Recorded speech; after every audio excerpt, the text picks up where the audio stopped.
Russia continued its air assault on Ukraine with an hours-long barrage of missiles and drones on Sunday. In its push to hold captured territory, Russia has turned to countries like North Korea for additional manpower. In tonight's In Depth, Cristian Benavides reports other support is also coming from another Cold War ally, Cuba. Videos obtained by CBS News appear to show Cuban nationals captured by Ukraine on the front lines with Russia. Ukrainian officials estimate as many as 20,000 Cubans have been recruited by Russia to fight as mercenaries. Florida Republican Congressman Mario Diaz-Balart. The Cubans are looking any way to get out, but they're recruiting Cubans from around the island with sometimes with these false promises.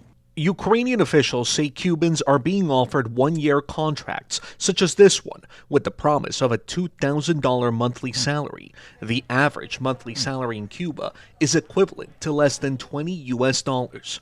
The average age of the mercenaries is 35. Officials also shared copies of dozens of passports belonging to Cubans they believe to be mercenaries. Cuban-American activist Orlando Gutierrez Boronat traveled to Ukraine last year and spoke to one of the Cuban nationals. He went from Cuba to Russia on a flight full of Cubans.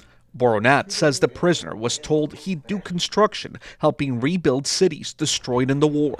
But when he got there, what happened? When he arrived in Russia, he found out that he and dozens of other Cubans were being assigned combat roles in the front lines. Officials in Ukraine have compiled a list of 39 Cubans who have been killed, but believe the death toll to be much higher.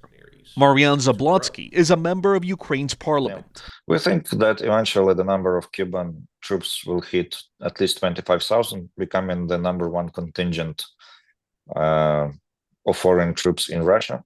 The Cuban government denied any involvement and said they've cracked down on trafficking rings recruiting Cuban nationals. This doesn't happen without the Cuban government knowing about it. Absolutely does not happen without the coordination and the approval and the support of the Cuban regime. In private Facebook groups, Cuban nationals have shared pictures wearing fatigues with both Cuban and Russian flags. Cristian Benavides, CBS News, Miami.